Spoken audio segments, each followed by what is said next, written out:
Everybody loves a rebrand. Marathon became Snickers, Opal Fruit became Starburst, Dunkin' Donuts became Dunkin', Duncan became Declan. No wrestling company is into the smell of new stationery quite like Impact Wrestling, who proudly announced at Bound for Glory that TNA is back. Impact Wrestling will once again become the epicenter of Total Nonstop Action in 2024, with a name change that has left fans nostalgically priapismic. It's not hard to see why this is happening, but we'll talk about the whys and the hows after we examine the DNA of TNA. Not you, Matt Morgan. Right, the first iteration of the Jarrett and Bob Ryder integration saw 6 letters instead of 3, thanks to the National Wrestling Alliance. Jeff Jarrett really pushed for this partnership, fueled by nostalgia and a desire to add the one thing that was missing from this crop of new promotions at the time: heritage. Getting the historic and iconic NWA involved in the Body Slam startup introduced a legacy to build on, with the NWA World Heavyweight title the top prize in this new promotion. But what to call it? Well, they wanted the heritage of the alliance, but at the same time, they wanted a name with a bit of bite. Well, the early plans were for this NWA affiliated company to run a pay-per-view on a Tuesday night, so the name Tuesday Night Attitude was chosen. However, they ended up settling for a Wednesday night weekly pay-per-view, and rather than change the initials, it morphed from Tuesday Night Attitude into Total Nonstop Action. The initials TNA give it an edgier vibe because, you know, TNA, way, go on. You will no doubt get no bonus points for guessing that the initials came from then company writer Vince Russo. Apologies for being laddie there. Just like that, NWA TNA was born in 2002. A mix of stars from the past and high flyers from the future. The NWA and the TNA lived in perfect harmony, but as the company would grow, 3 of the 6 letters would fade. The company was more and more being abbreviated to just TNA, focusing on the present legacy they were building as opposed to what came before. In 2004, the deal with NWA changed, and they would still carry the NWA title belts, but the company would drop the NWA initials and just become TNA Wrestling.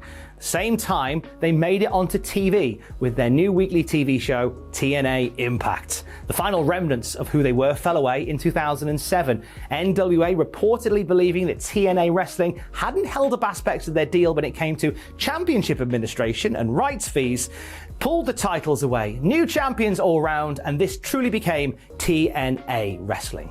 The name stuck until May of 2011. Dixie Carter, president of the company, had overseen a lot of major changes at this point. They lost 2 sides of their ring, but gained Hulk Hogan and Eric Bischoff, along with a revolving door of ex-WWE guys, and a sudden penchant for trying to start fights on Monday nights.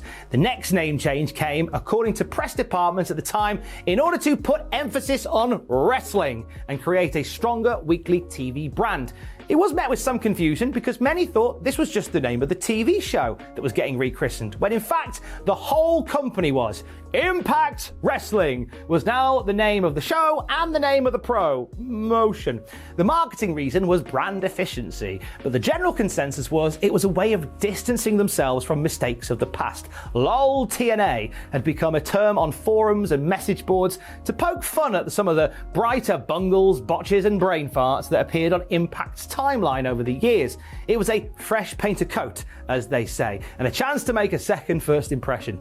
In line with some mismanagement and miscommunication, as was the style of the time, Impact Wrestling still carried TNA championships and would still be referred to by fans and sometimes talent as TNA. This was despite Hulk Hogan very clearly tweeting out at the time, "No TNA, only Impact. HH."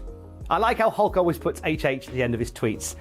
That way, if a tweet ends with DL, you know David Lockett has hacked his account again. Impact Wrestling had money woes that nearly finished them off. And once Hogan and his pals realized they'd shaken the money tree as much as they could, they were away. A buyout from Anthem Sports and Entertainment gave new life to Impact, but the return of an old friend would lead to another new name. Having departed the company he built a few years prior, Jeff Jarrett was back and had big ideas. Global ideas, if you will. Jarrett was launching his own promotion, Global Force Wrestling, when he re-entered the Impact Zone. What's he doing here? You'd see the GFW logo attached to major shows like Wrestle Kingdom 9 and that weird one at the baseball stadium with Kevin Nash. Jarrett's golden idea was, instead of creating a new promotion, to amalgamate with the Impact Hoi Polloi. Impact would be renamed Global Force Wrestling in June of 2017, roughly half a year after rebranding as Impact. The GFW titles replaced the TNA titles as long last. The end of the summer saw GFW get some consistency. Before that name change though, Jeff Jarrett himself even suggested that maybe a return to TNA wouldn't be a bad shout. He was open to somehow crafting a storyline that would see GFW become TNA once more. Something in the pipeline, maybe? Well, we'll never know, because that pipeline was shut down in October when Jeff Jarrett left the company to focus on personal matters. Now, the GFW rebrand, having not officially even gone through yet, was scrubbed completely, and the company went back to being Impact Wrestling. From the Global Force mess, Impact took a tape library that Jeff Jarrett would sue them over in the years to come, a few select stars, and a new look Impact World Championship that was the GFW Championship with the words Impact printed on a sticker and stuck on the front. Oh boy. You'll be glad to know that after a lot of turbulence, Impact Wrestling very much starts to level out at this point. And we've seen some new owners and new faces coming through, your Billy Corgans, your Bruce Pritchards, etc. But a lot of the thanks to this new fresh guidance comes from Scott D'Amore, who joined Impact alongside Don Callis as EVP in late 2017. Now, as Don went off to manage and then pester Kenny Omega with art, Scott guided Impact through rough times and created a wrestling brand that has forever been praised as consistently great. The wrestling promotion that lived, if you will. They even decided to stop being embarrassed about their history and put plans together for a TNA Nostalgia Night in 2020 that would lead to the relaunch of Total Nonstop Action Wrestling as a sister show for Impact. That was until the pandemic hit and wrestling and action all stopped totally. We did get Moose rocking up on Impact as TNA champion and they paid homage to TNA at last year's Slammiversary. It seemed like at the end of that show, the TNA initials were resealed in a metaphorical and literal box for good. How wrong we were. In a huge announcement to close out Bound for Glory on Saturday, October 21st, the box was opened once more. It was revealed that Impact Wrestling would become TNA Wrestling once again, starting at their pay-per-view Hard to Kill on January 13th, 2024. We still hear the TNA chants wherever we go, said Scott D'Amore in a press release. Fans have longed for TNA Wrestling, so that's what we're bringing back in 2024.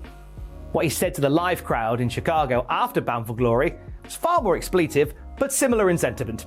PW Insider was told by sources within the company that the decision was made twofold. One, to unite the fragmented history of the promotion, which was known as TNA and GFW and Impact Wrestling and all in between.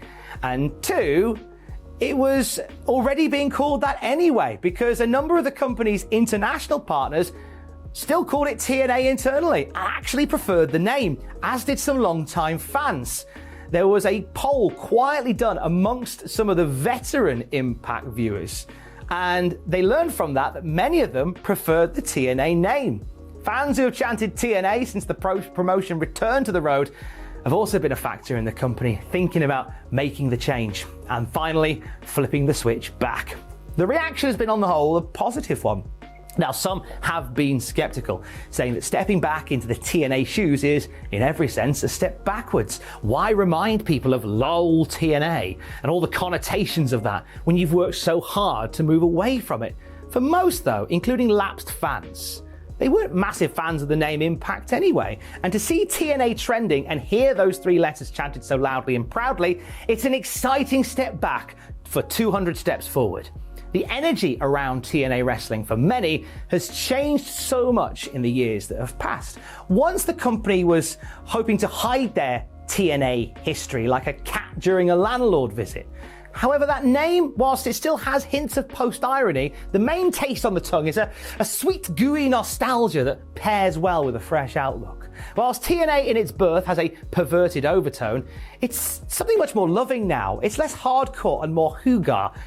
A classic TNA show has a warmth to it, nostalgia being a potent thing after all. This Impact retrofit will bring forgotten fans back, looking for a familiarity from a wrestling promotion from days gone by. Once they're there, they will experience what Impact Wrestling is today, and hopefully stick around for more. That's the plan. It's a bold step, this final, hopefully final, rebrand of the wrestling promotion that lived, but hopefully it leads to more hits and total non-stop action for TNA Wrestling. Or Impact. Or GFW. We won't call it that one. Stay safe. Love you. Bye.